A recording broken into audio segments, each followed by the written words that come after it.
So let me invite each of our two guest speakers with over 30 years of experience growing organizations. Mr. Michael Bush addresses the fundamental business challenges of our time. How can we create work environments that are good for people, good for business, and good for the world that we live in?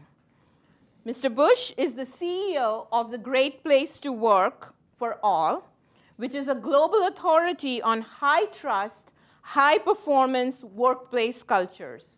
You may be familiar with the Fortune's list of great places to work that is released every year, and that is thanks to the Great Place to Work Institute, for Work Institute. Mr. Bush was a member of President Obama's White House Business Council, and he has earned his MS in management from Stanford's Graduate School of Business. Please welcome Michael.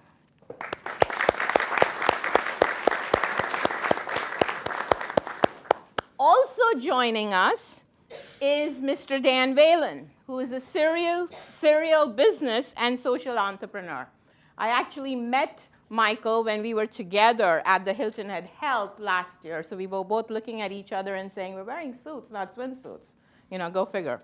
But anyway, Michael and I really connected when we met. And one of the things that I found amazing about Michael is that in his serial entrepreneurship, he has had 6 different businesses, all in telecommunications, but he's also very passionate about social entrepreneurship. In addition to being an early-stage investor in several startups, he has created several philanthropic initiatives, and of course was also a president of St. John's University. Am I right, Dan? Correct. Yeah. Together with his wife, Catherine, he owns Great Place to Work Institute, where he serves as the chair of the board. He also co-owns HTEC Holdings, a software development and business solutions firm. He holds a BS in government from St. John's University, an MBA and AM from Stanford University, and an honorary doctorate from St. John's University. Please welcome Dan.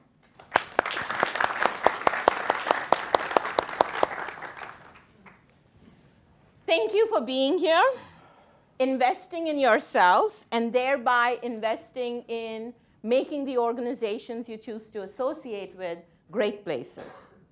During this fireside chat, we are fortunate to have 2 great leaders who routinely engage with CEOs, who make the list year after year on the Great Place to Work. The volunteers are going to be passing around index cards. So if you have a question that you would like to ask our speakers, please write your name, write the question, and about 30 minutes, we'll have volunteers pick up these index cards. So just make sure that you pass the cards to the end of your row. And what I will do then is collect these cards, and then we'll have a Q&A based on your own questions there. So let's get started. So let's get to know both of you a little bit. Could you share an experience that defined for you a great place to work? It could be either a positive experience that created inspiration or a negative experience that caused you to say, I'm out of this organization. What is it that defined your view of what makes a great place to work? One of the places I worked at was the original AT&T. It's now morphed into something else.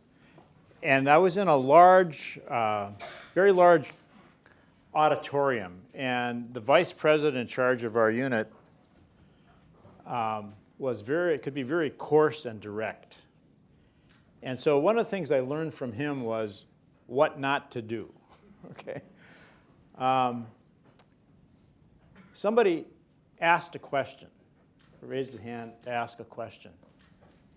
And he said, stand up. Stand up. Bad word, stand up. So the woman got up, and he never acknowledged the challenge she had. It didn't strike me that he cared about her at all. So one of the things that I think marks a great place to work is that the leaders genuinely care about the people that they rely on. Michael? Yep, for me, it's kind of like God's will. You search your whole life trying to figure out what it is, but you know when you're doing something and it isn't. Workplaces are like that too. So a lot of us don't necessarily know what a great place to work is, but we know what isn't a great place to work. And I had a leader once, very large, successful company. And we were running many businesses. And the leader told me one day, Mike, we're going to prove we could do it cheaper than anyone else, and I don't care how much it costs. And I was like, what? But it was a place that was all about politics and power. And so it was just out maneuvering other leaders, to get promoted. And I had a mentor at the time who told me, be careful getting good at things you don't like doing, because you'll get really good at it. And you'll end up just staying there. And so that was great advice, and I ended up leaving that company. A great place to work is a couple of companies ago when I worked for Dan. Earlier, where someone basically gave you the authority and the autonomy and let you take risk and let you make mistakes. And even 2 mistakes or 3 mistakes, as long as it wasn't the same mistake twice. Just getting fully empowered. And so you just know what it feels like when somebody really believes in you. So you put those 2 things together, and it certainly helped me know the kind of leader I wanted to be. So that's interesting. You were talking about Dan empowering you. Dan, how do you know when to empower and whom to empower? How do you know when to empower and whom to empower? Well, I suppose some of it is luck. I think you try. You give people a chance, and they either do or they don't. And if they don't, you probably give them another chance. Part of it is about being really clear about what's expected, not how to do it. That's kind of control. I think empowerment is about giving a vision, having something that's fun, glorious, grand to do, and then saying, let's climb that mountain. And what do you need? And can I help you get it? So there's trial and error about it, but there was an experiment or a trial done many, many years ago that I remember hearing about in the Israeli army.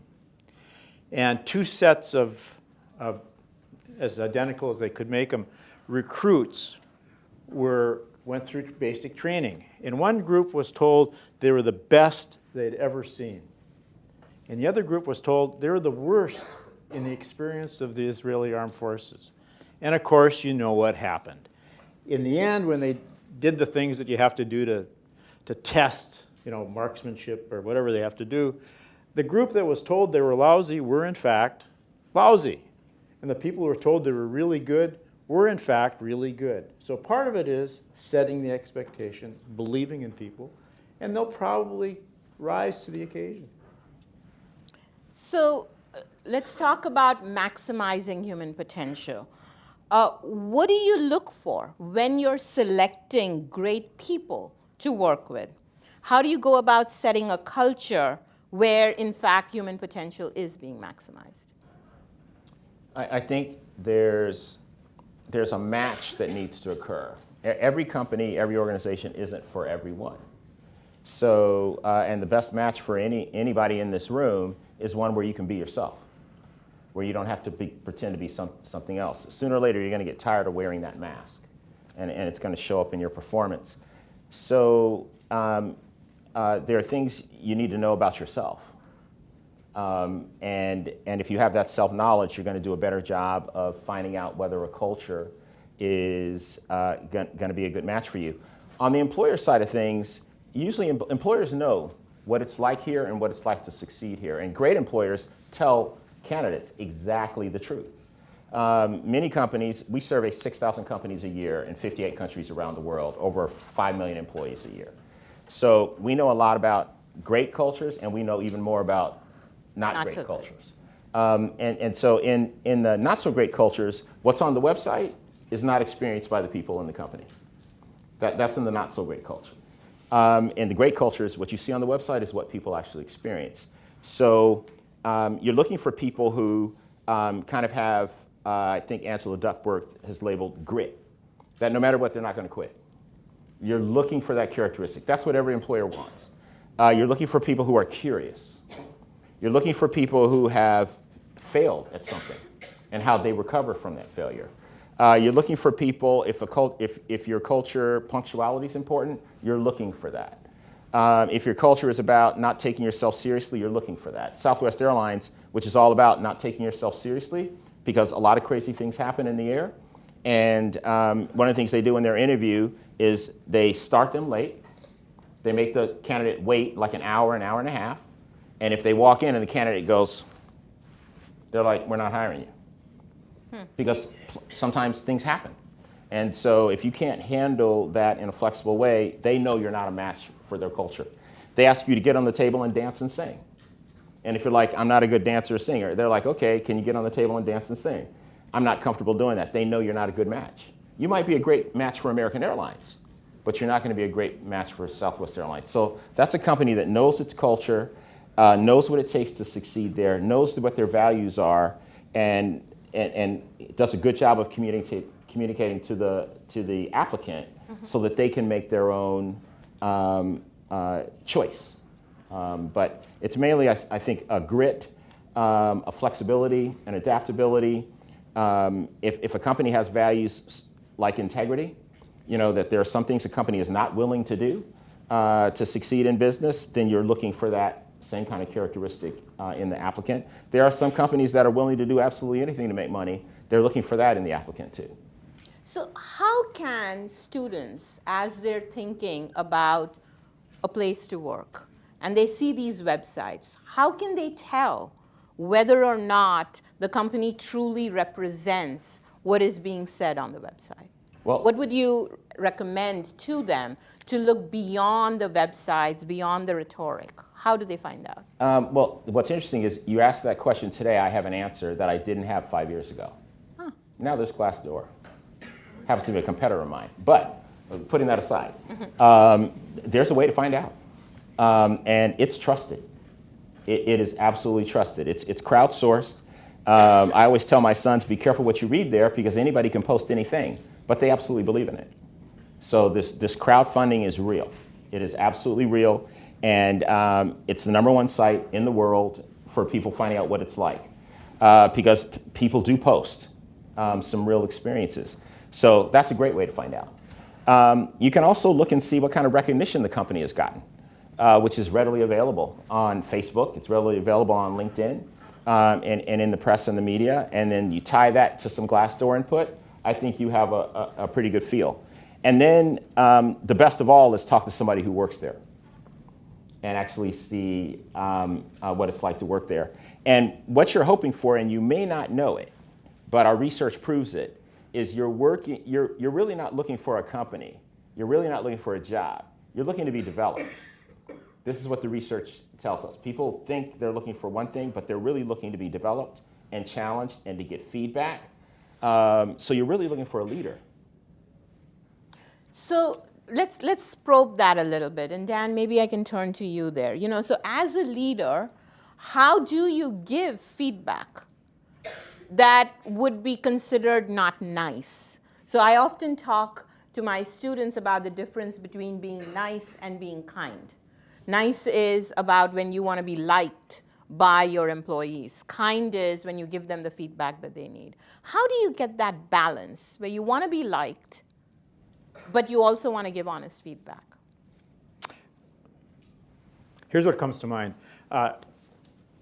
Yesterday, there was a funeral for the former football coach of the small college I attended. His name is John Gallardi. His teams won more football games than any coach in American history by a long shot. And he was inducted in lots of halls of fame. And I say about 25 years ago or so, I got to know him as an adult, and I invited him to a leadership conference in a company I was running. And we had some academic leaders there and management consultants and people we paid a lot of money to come and advise us. And they ended up taking notes from this football coach.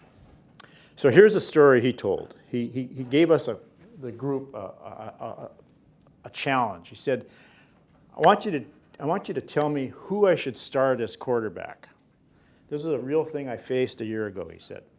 So he said, I have a returning senior who'd set passing efficiency records, all kinds of records, Division III, small school stuff. And he's returning. He's the best quarterback statistically in generations. But there was a freshman who in practice was just as good. So who do you start? You start the senior? You got 8, 10, 12 games out of it. Or you got the freshman who's got 4 years ahead. We stumbled for a while, and then he said, well, look, here's what I did. I started the senior. In the first game, moved the ball, won the game handily. Second game, moved the ball, won the game handily. Third game, struggled in the first quarter, was struggling through the second half, the first half of the second quarter. Coach called timeout, called the player, the quarterback in. His name was Steve. He looked at Steve. He said, Steve, touched him on the shoulder, said, Steve, I love you. I'll always love you. To the freshman, Jim, get in there and move the damn football. So I love you, but we got a job to do. Something like that. I think there's got to be an expression of care. I care about developing you. If you want to move forward, these are the things that you need to learn to do. And you need to learn to do them pretty quickly.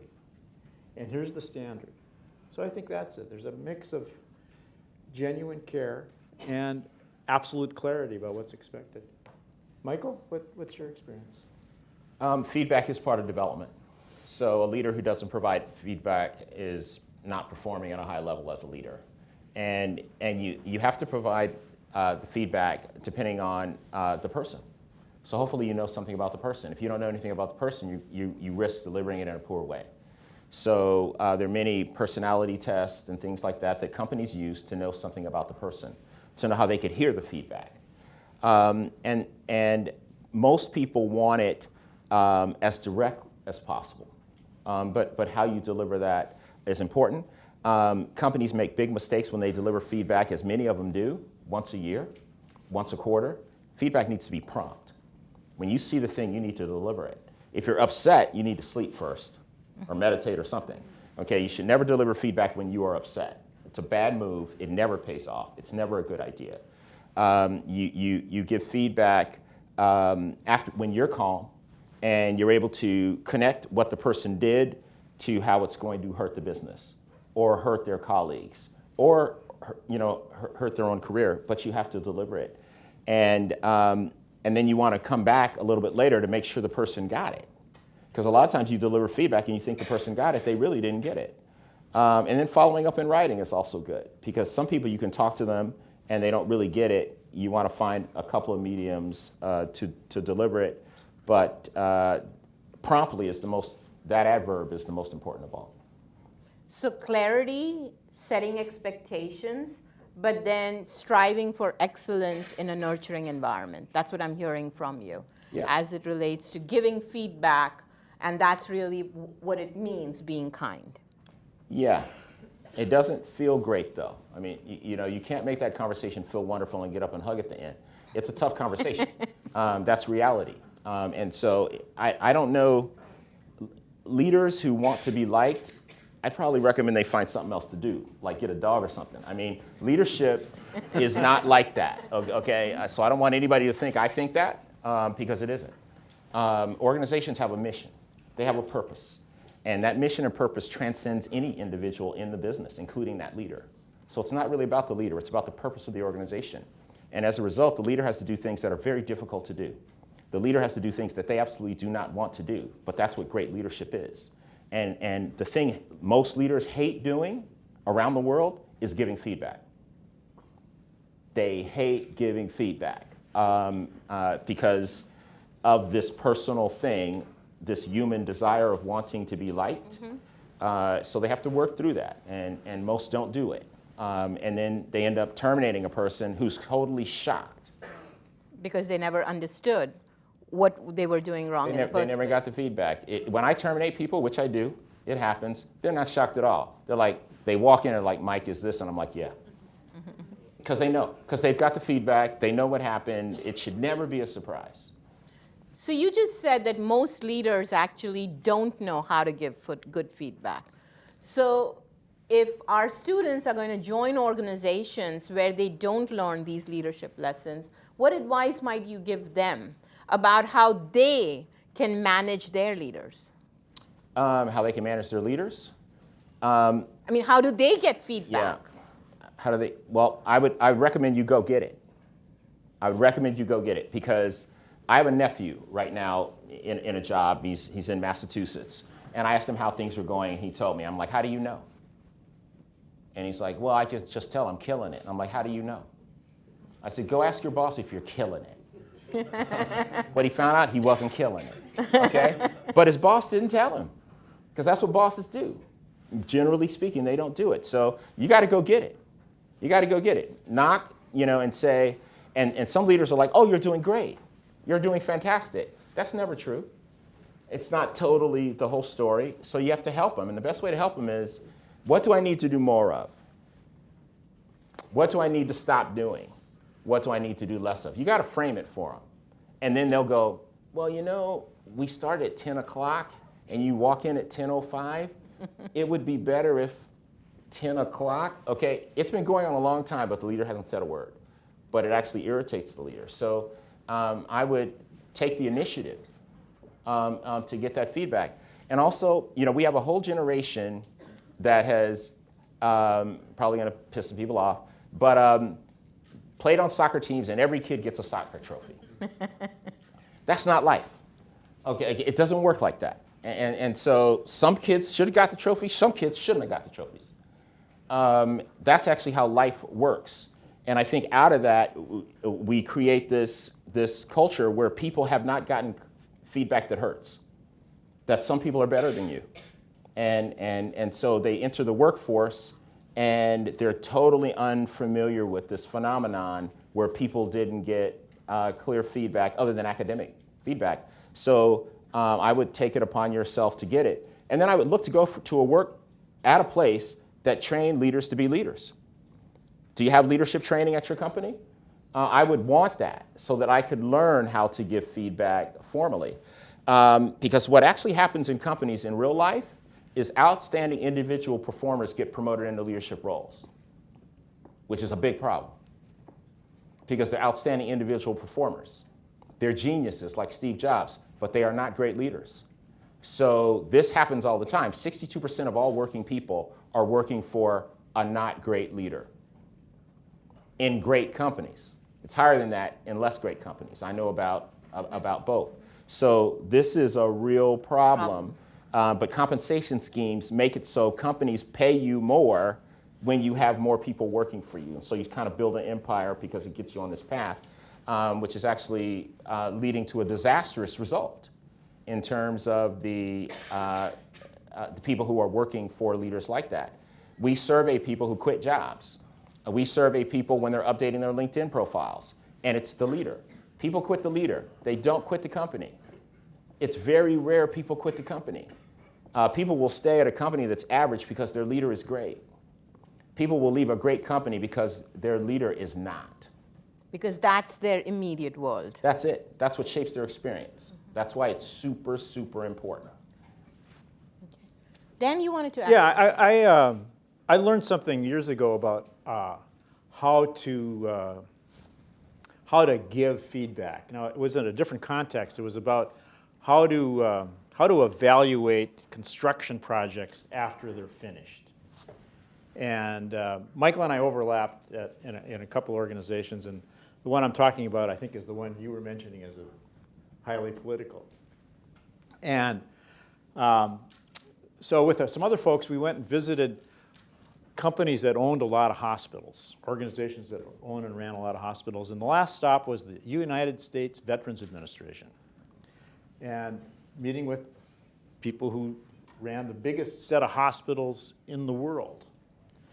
And there was a crusty old fellow, several years younger than I am now, who pulled me aside in the hall and said, you know, what these folks are in here are telling you, that's not how it works. Here's how you need to do it.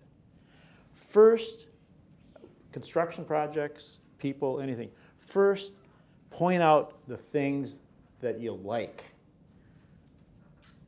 So it could be you got a nice haircut, I don't know, but find something that you like that they did. That sets it up psychologically, so you can then say, now here are the things that we ought to change. You need to change. And here's what you need to do more of, here's what you need to do less of, here's what you should stop, here's what you should add. But the order matters. That's really the point. First, find something that you can comment on that you like. Now, if that's not there, that might tell you something. Maybe it's a termination conversation.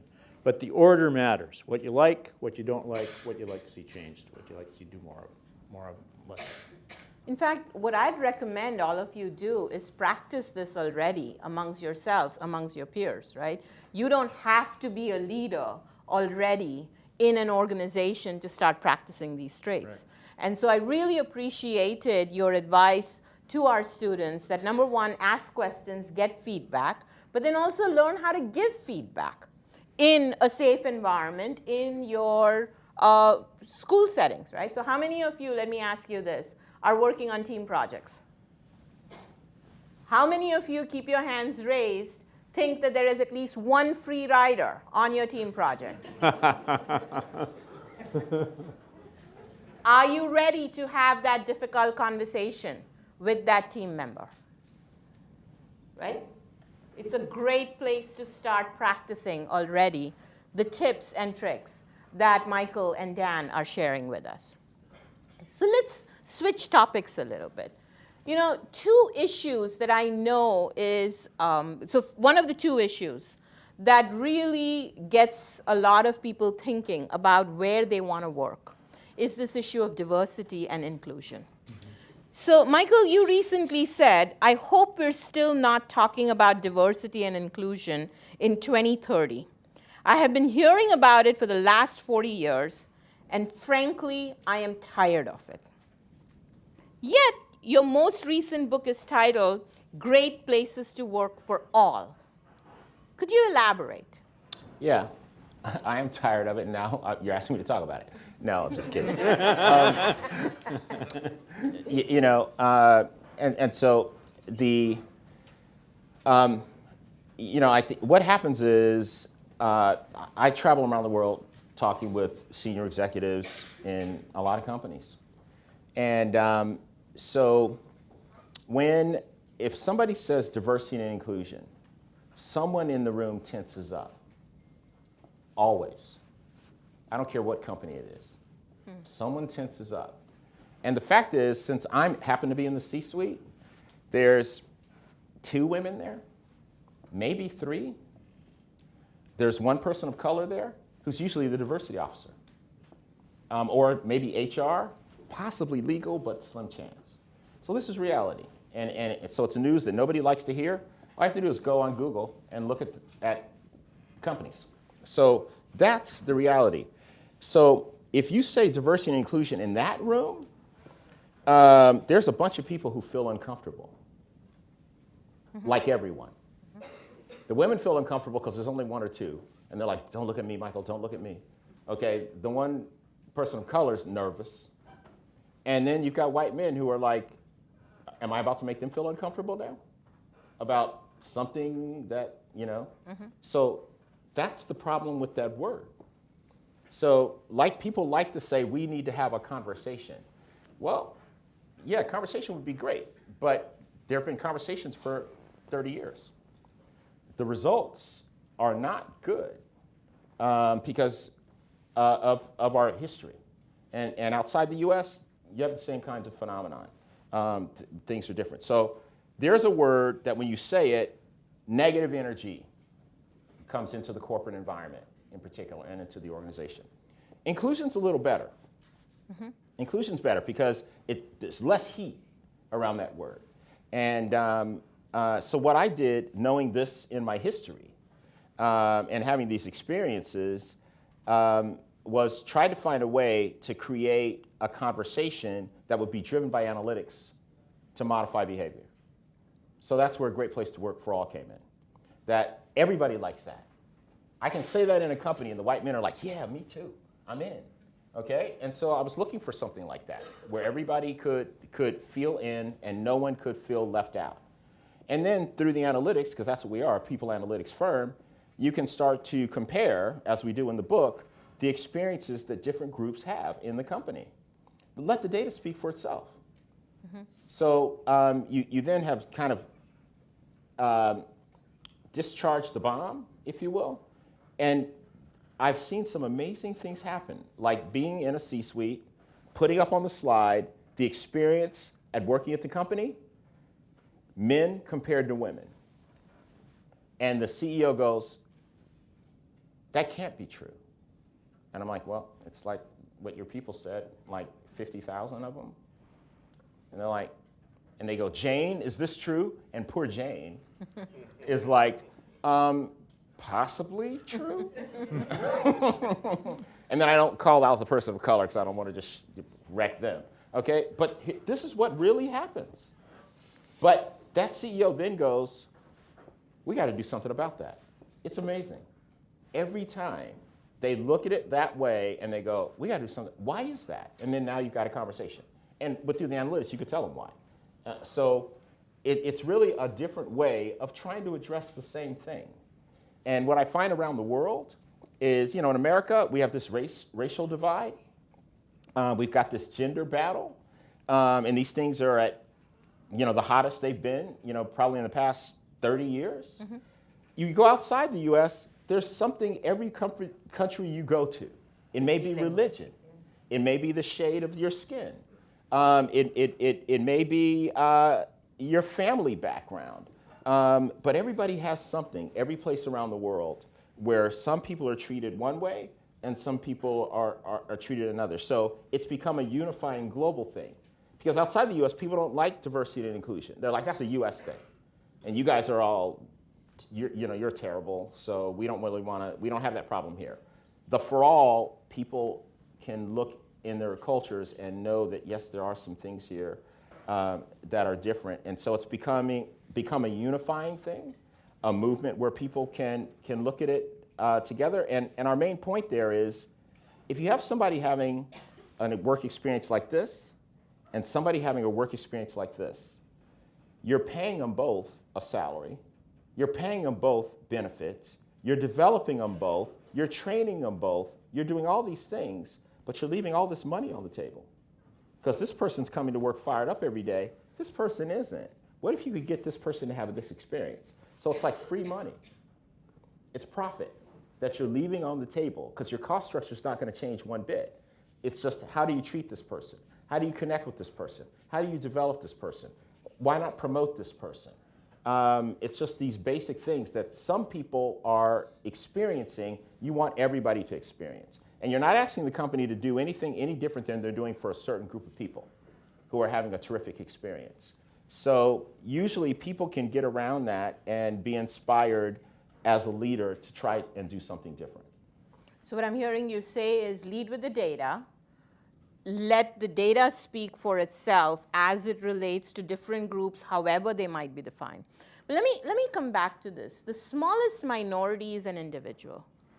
And it comes back to this issue that if you're trying to be everything for everybody, you end up being nothing for nobody, right? So as you're looking, of course, to develop each person to their highest potential, and you realize that there are these discrepancies. I really loved what you said, that really if you're providing them the same benefits, salary, leadership training, and yet you're getting this discrepancy, how do you know whether that discrepancy is because of their own capabilities and the feedback aspect as opposed to how they identify based on gender or race? So, how do you have those conversations, and how do you go in to the data and dig deep into the underlying reasons too? Well, generally speaking, you have to survey people in an anonymous way where they feel safe. They'll tell you exactly what they're experiencing if they're feeling safe. So you have to have the courage to do that. You'd be surprised how many companies never survey their employees. It's like most. Wow. Very few companies do that. I would ask, if I'm interviewing, do you survey your employees? And what do you do with the data? That's a good, did you guys write that down? Very good point. Yeah, so that's the place to start. And employees, enjoy being surveyed when they think it's going to make a difference. But back to this personalization thing. Are many of you familiar with Microsoft owns LinkedIn, right? You got that? And have any of you heard of a company called Glint? Okay, you should probably Google Glint and learn about that company. It's a company that's using artificial intelligence to learn about your journey from when you apply to a job through all your job experiences until you stop working, all using machine learning and artificial intelligence. It was just bought by LinkedIn for somewhere between $400 and $700 million. So what's happening, this is unsettling, but it is going to be down to the person. Benefits plans are going to be personalized. They are not going to be broad-based benefits plans. One size fits all is not going to happen. And there's going to be this movement that, as Laszlo Box says, who was the chief people officer at Google, who now has a new company that's doing this, he says, you should really be paying people unfairly. You should absolutely pay people unfairly. Find the great people and pay them a ton. Okay, now investment banks have known this for a long time. They have some other issues, okay, but they've got that part right. So the analytics are going to enable, oh, you have 2 pets. Well, how'd you know I had 2 pets? Well, we looked at your social media. Spooky, but here's pet insurance. Because we actually think you need that because you don't have any kids to do this. That's where we're going. That's absolutely where we're going. It will be down to the person, and the analytics will follow you through your working career. It's very spooky, a lot of movies about how this goes bad, and it will go bad. But there's this other opportunity as well. Just like technology, it's horrifying. I remember voicemail, it was horrifying. Okay, but now it's like, so this is the trend. This ball is rolling, and we just have to hope that as humans, we keep some humanity in the process, which we feel a great place to work. That's our job to do that. So I'm going to come back to technology, but just finishing up on this conversation about diversity. Dan, I'm going to pick on you as the white male in this group out here, right, if I may. What happens when people engage in biases? Why is it in their own self-interest, regardless of their gender and race, to encourage difficult conversations? Well, I wouldn't put the emphasis on the difficult conversations, but I will put. I can get too easily to why is it in one's best interest? Why is it everyone's best interest? And it's all about. It's wrapped up in the phrase human potential. It's wrapped up in the reality that Michael mentioned with that there are a set of people in a company whose experiences are here, they're really good, and a set of people who experiences are here, they're not good. And the idea is to bring everybody up. Now, maybe it's not always equal, but we want to bring everybody up so that they're maximizing their human potential, and that will lead to better for business, better for people, better for the world. The conversations, I think that's just one technique. I think what works in the end is recognition, that the supervisor, the manager, the leader recognizes what each person does, or each person is recognized for what he or she does. What was it, last week Michael and I were at a conference together, and Dan Ariely spoke. I don't know if you've heard of him, and he spoke of an experiment where as an inducement, to see what made a difference in performance for a group of people. giving them bonuses, buying them pizza, or giving a well-deserved compliment. The punchline was the compliment. Better than money. Better than a gift. Better results, longer lasting by recognizing people and, in effect saying thank you. So what happens when it's not a great place to work for all is that people get passed over. They're not noticed. They're assumed to be something that they're not. And I think the conversation really is with the leaders about focusing on developing each person to his or her maximum potential, given the objectives of the business. Mm-hmm. Thank you. So let's get back to technology. Thank you. In your book, Michael, you talked a lot about leaders and what they can do to enact. By the way, I would really encourage you. Michael will be signing the books afterwards. There are a few books out there. So please definitely pick up this book. I really enjoyed reading it myself. And one of the things that you do there, Michael, is talk about all of these examples of where leaders can no longer hide, because social media makes every act so visible to them. And so one might ask, isn't humanity not only about the best within us, but also our imperfections? We want our leaders to be the best. We want them to be smart. We want them to be strategic. We want them to be entrepreneurial. We want them to be compassionate. We want them to be enabling, understanding of all of the challenges that employees face. What happens if they're not all of the above? Or more specifically, what happens to leaders that fail, particularly in a world of social media, and learn, in your point of view? I think we've learned a lot recently in many ways about leadership. We've learned a lot about lack of leadership. One of the things we've learned is that leaders are going to make mistakes. Great leaders admit it promptly. That's what great leaders do. There's the difference. And so you can make a mistake. The whole world can know about it now. And the great leader is vulnerable enough to say, I said that, I did that, I've thought about it, it wasn't a good move. It wasn't my good self. It hurt other people, it hurt our business. I'm sorry this happened, and this is what I'm doing to try and make sure that doesn't happen again. Tell the whole story, that you're a practicing human being just like everyone else. Tell the whole story. Don't spin it. Don't say why, I didn't get any sleep, I was jet lagged. That doesn't work. Okay, you just have to lay it out that this is what happened. Many, many stories about that happening and leaders recovering from things. So that's the modeling of a great leader. And a great leader puts themselves in a vulnerable position. That's what we call it, a for-all leader. And the reason that they're vulnerable is they connect with people.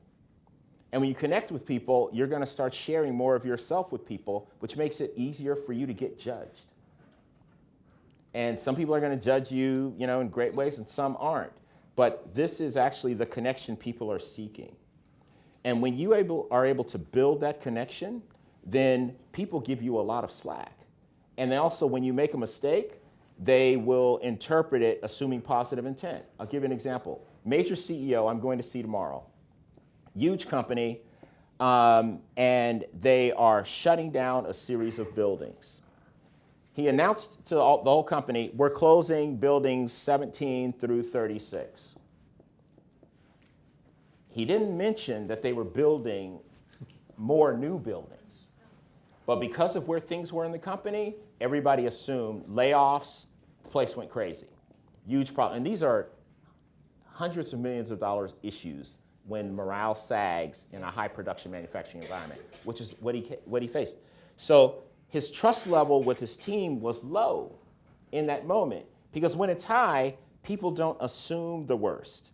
They don't have fear in with incomplete information.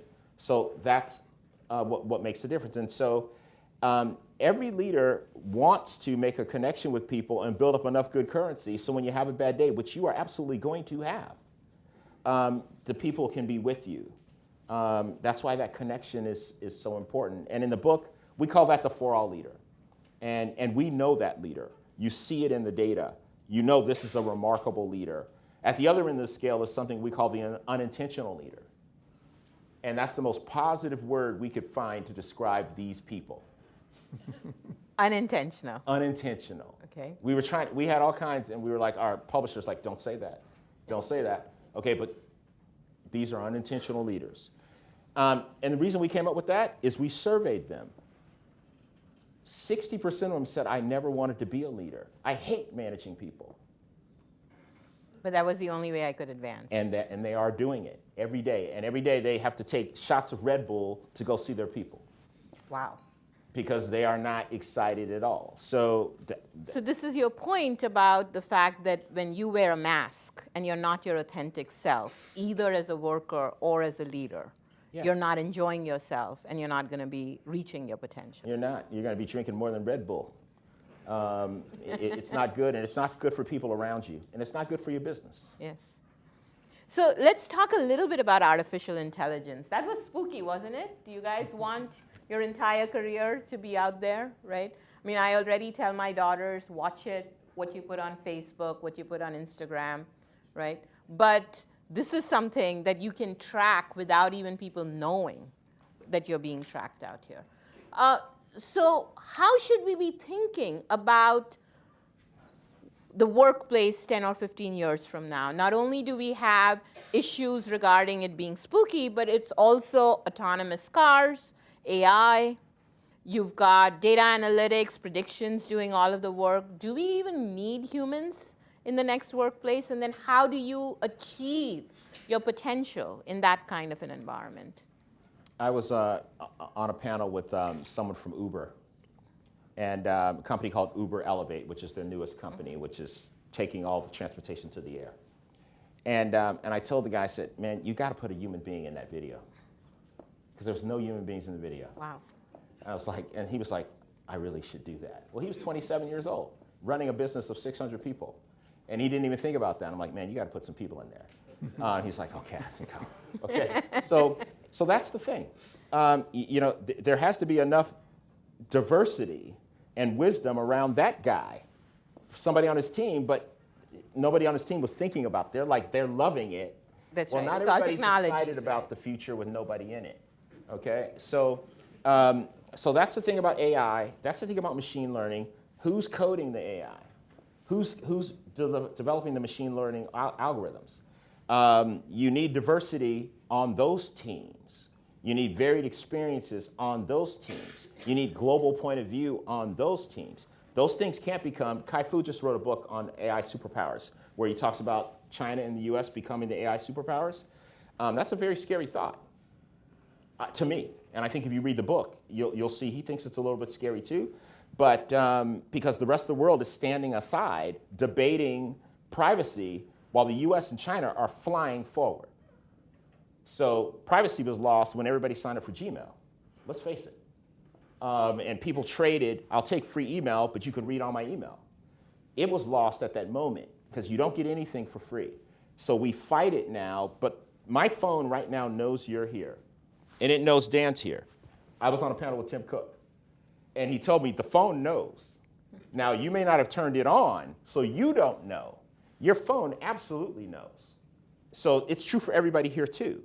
Your phone, if you're pinging other people in here, it knows they're in here. That's just the way it is. It's spooky, yet true.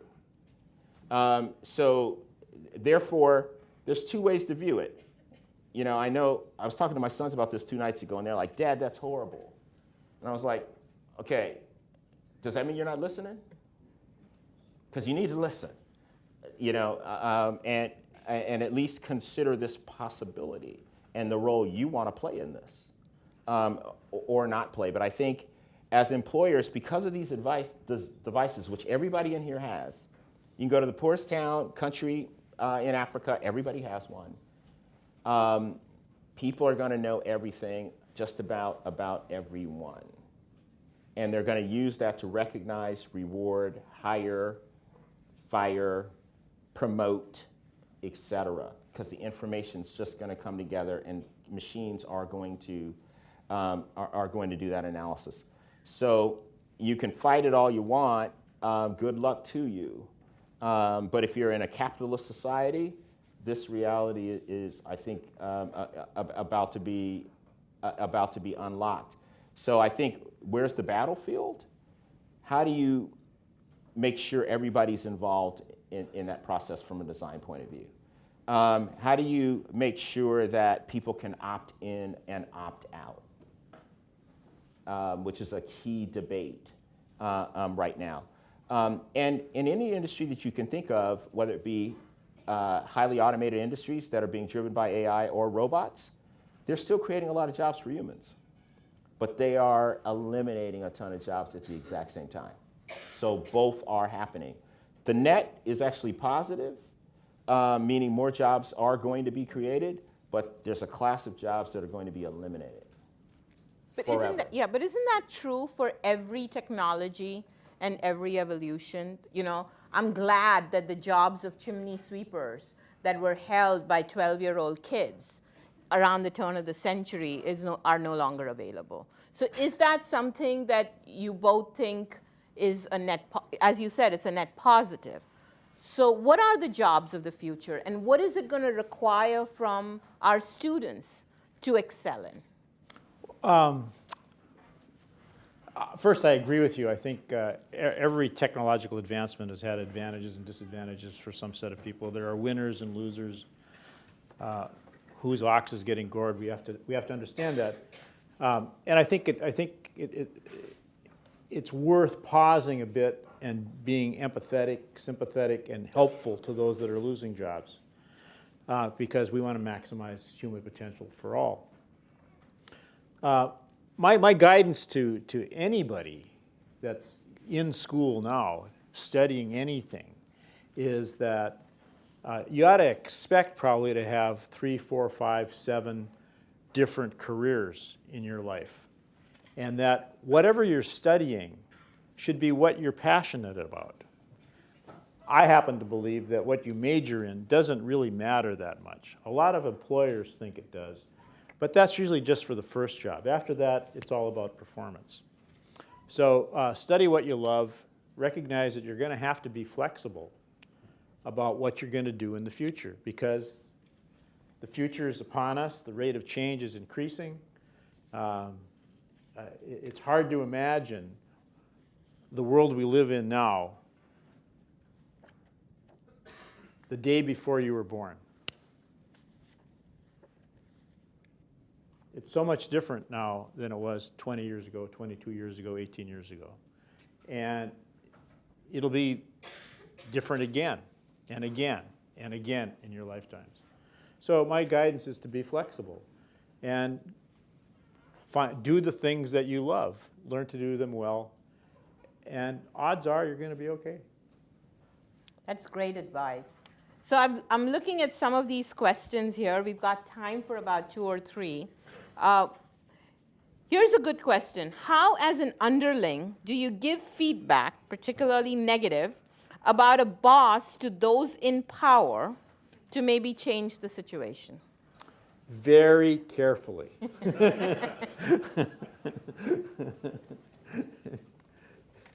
Yeah. Yeah, very, very carefully. Because, I would really think long and hard before doing that. I would really think long and hard. I don't know that there's a lot of upside in that conversation. Okay. But maybe you're lucky and you've got that leader who wants it. I would look for some signals that the leader does 360-degree performance appraisals, that the leader often asks for input and how they're doing. If the leader's not doing those things, I wouldn't take that risk. So know your leaders too, just like you know yourself. Here's another question. Isn't it dangerous to create a culture in a company that only hires those that conform to the culture, doesn't that create groupthink? If, the culture is, there's a difference between cult and culture. And, Cult and culture. Yeah, there's a difference between the two. So a company's culture is really, what does it feel like to be here? What is it? Can you really describe? And so that's what people, when they're talking about culture, and it's based on the values and purpose of the organization. So, and if you look at companies, the values are the same. The websites are very similar. Everybody believes in diversity. It's hard to find it, but everybody believes in it. Okay, everybody believes in all these things. Integrity. Oh yeah, gotta have integrity. Honesty. Oh shoot, yeah, of course we're honest. Innovation. Oh, gotta have innovation. Okay? Absolutely. So everybody, inclusion. Oh, got it. So they all look the same, but they're very different within the companies. They're very different. What it means in the company, those things are quite different. So, and some cultures, you clearly have to fit. There are those organizations that you come to work on the first day and you didn't wear a tie, and everybody else has one.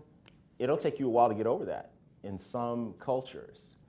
Some cultures, Silicon Valley, you wear a tie, they're like, you are at the wrong place and you're visiting, right? Because nobody has one on. So there are those things. And then if you know who you are, you can probably assess whether you're going to be comfortable. This is the thing about diversity and inclusion, that it helps when you see people who you think might have some things in common with you.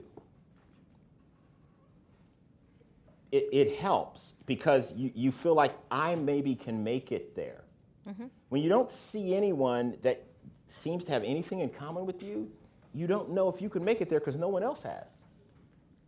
So when the employer says, oh, we respect you, we promote clearly on performance, we look for the best people, and you don't see anybody who looks like you, it's a little, you're wondering if they're being honest with you, which is why it's important. And if I am my true self, have other people like me been their true self and they didn't make it? That's why they're not here or they don't get promoted, to the top of the company. So a picture is worth 1,000 words. And not only that, great companies go to great lengths to describe their culture and on their websites and what it's like to be there, and now are letting employees do that. So you can kind of find out directly from the people who work there. But if you take any of the great companies, Salesforce is number one on our list. We just announced it yesterday on the world's best list. And very different people work at Salesforce. But I'll tell you what they have in common. They all love volunteering. If you don't love volunteering, don't go to Salesforce because they make you volunteer. And they pay you to volunteer. So if you're like, I really don't like giving back to the community, do not go there. So you don't fit if you don't value that.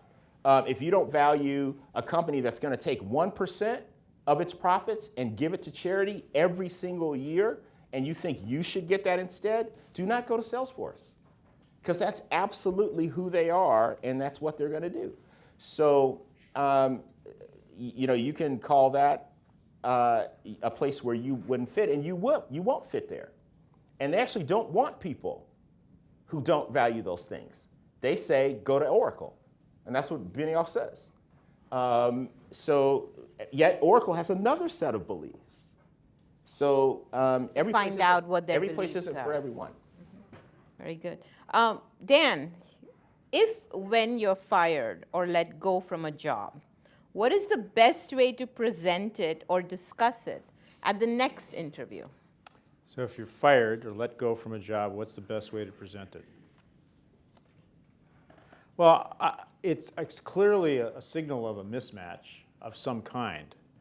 And so I'd probably just emphasize that there was a mismatch. There's often selection errors. The employer selects the wrong employee. The employee selects the wrong employer. So not that this ever happened to me. But I just said there was a selection error, and it was a mismatch. That's the way I've dealt with it. If they want to push further, that'd be a challenge. But that's how I deal with it. Michael, you have any guidance on that? I'd leave it off my LinkedIn profile if I could. There's just a gap, and I was trying to find myself. I mean, I don't think I would. Personally, I would be trying to work around it.